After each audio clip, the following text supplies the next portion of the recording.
I had a video up a few years ago running through some of the machinery for crop production, and I actually deleted the video after because I didn't think it was relevant to agricultural science. But I had a teacher say to me lately that the students used to enjoy the video, so I said I'd make a new one again. So I'm just going to run through some of the machinery used in crop production in this video. I suppose the first one we have is the plow. So that's just what your typical plow looks like. You get them bigger or smaller. The disc cuts the soil, and then the big board after turns the soil over. There's one set either side, just meaning it's a reversible plow and that you can go up and down the same line without having to split the field or reverse back and forth every time, because a plow will only work one direction. If you didn't have a reversible plow, you'd have to either reverse up and down every time or split the field. So that is just what the plow looks like. When I did agricultural science in school, all of the questions used to be, if it was to do with crop production, it was always you were answering saying plow the field. But now it's changed and they're telling us to go more min-till or direct drill. Now I have nothing to show you direct drill, but I have a few bits of implements for minimum tillage. This is an example of one. They could show you something similar to this. It's a bit of an older machine now, but this is what is called a grubber. So it just has these sharp teeth, push into the soil and rip it up. They're all on springs. And then there's a roller with spikes at the back just to break up the soil. You could go straight into a field of stubble with one of these and pull it, and then maybe put another harrow on it, and you could sow a field that way. So that is just an example of maybe a minimum tillage machine. As I said, it's a bit older than that now, but they all kind of look similar. They all have kind of teeth that go into the soil, and you just drive along and it pulls up the soil. It doesn't turn the soil fully over, the same as a plow, so that's why they're supposed to be better for the environment, not releasing as much carbon dioxide when you tear the ground up as a plow based system. Here we have another minimum tillage or plow based tool. It's a disc harrow. They have shown pictures of these before. You can come straight into a field and you can rub this harrow on the field. It'll till it, break up the surface of the soil, and you can plant a seed in. I used one on my video on kale or rape. That video there, you can actually see this very machine in action. You can also go in after plowing a field and you can break up the plow and using one of these. So the disc just literally, you drop the harrow down on the ground, you drive along, the front set of discs are cutting, the next set of discs are cutting at a different angle, and this crumbler roller here just kind of fires it around and mixes all the soil up together. So that is what that looks like. So again, this can be used in either plow based system or it can be used in a minimum tillage system. This machine has been in my bean video before. I was sowing the beans, but this is the seeder. The harrow at the front there. See the power harrow there, it's a PTO shaft. Health and safety hazard there, there's no cover in the shaft.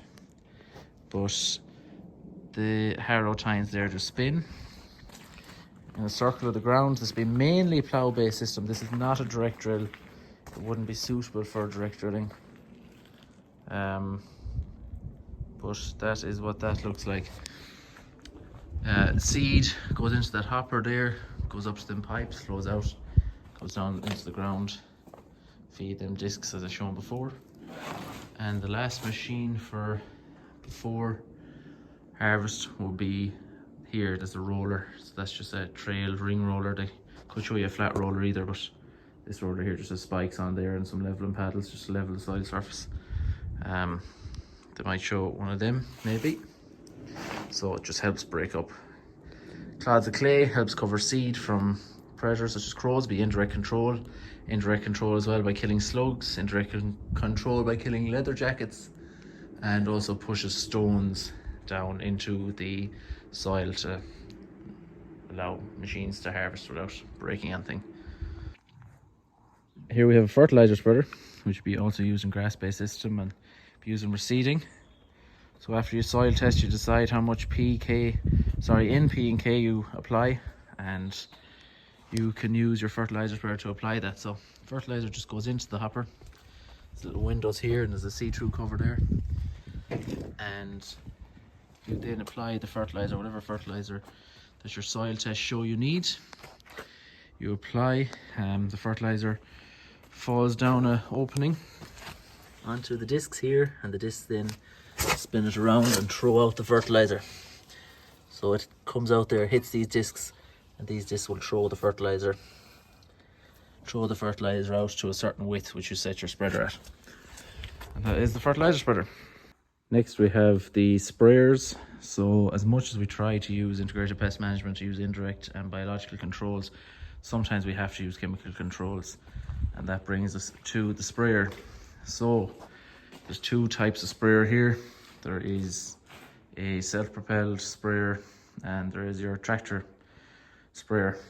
So all they do is you fill the tanks with water, you add a chemical in to maybe kill an insect, kill a certain type of weed, or prevent a fungus developing on the plants, and these machines apply it. There's a pump on both of them. There's a pump down the bottom there behind the PTO. This pump is hydraulically driven up here, the self-propelled one. That forces the liquid out, and then it comes out whichever of the nozzles you select for it to come out. So they are two different types of sprayer nozzles. I've seen a project before, someone did on sprayer nozzles using different types of nozzles. It was a good project because there is so many different types of nozzles you can use, and they all have different uses and functions. Just because one is red and one is blue there doesn't mean it's just for the sake of having them different colors. They apply spray in two completely different ways. I'll go around to the back of this one. So this one's the same here. It only has one set of nozzles currently on it. There's a spot for two more there, and they unfold in the field. I will get a video of the sprayer working one of the days. I've been asked a few times to get a video, but I will. And we can see here, farm practice to reduce compaction, we run flotation tires on the sprayer, on the self-propelled one. It just stops compaction being a problem and helps you float without doing too much damage. There is a set down there, set of narrow row crop tires for when the crop gets very tall. We just swap the tires out, and it just, instead of, we'll say at the beginning, we're afraid of doing damage to the soil when ground is wet, so we put on these tires. But as the crop gets bigger, we're afraid of damaging the crop, and that's when we stick on the 4 row crops that are down there. So finally, we have the combine harvester. So this is the machine that is used to harvest crops or remove the seed from the rest of the plant. So I'll give a quick run through it here. So a header goes on the front here. Now we have the header with us in this shed, but the header sits on the front here. Crop flows in here. Let's see, can I get in? And it flows in there, and it's pulled by them chains up along that neck.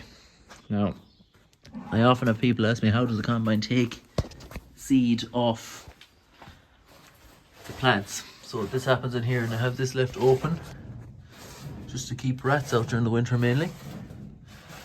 Oh, there's actually one after running there. I don't know if the video see it or not, but that is where the trashing happens here. Hope there's no mice in here.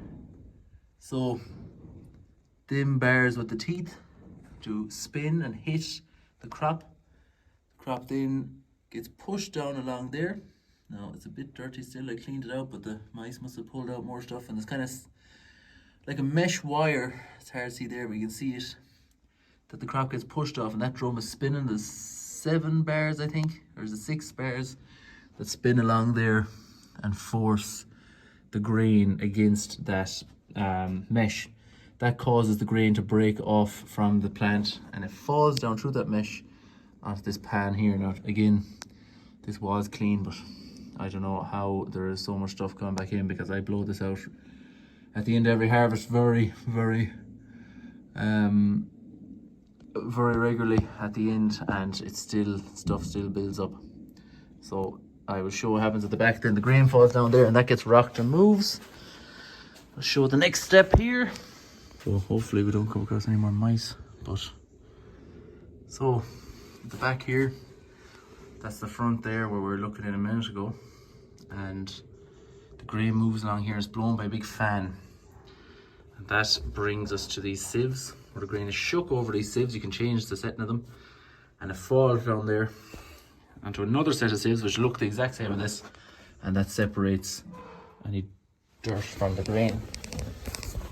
So, the grain then goes up an elevator, which is the far side of the combine, stored up there in a tank.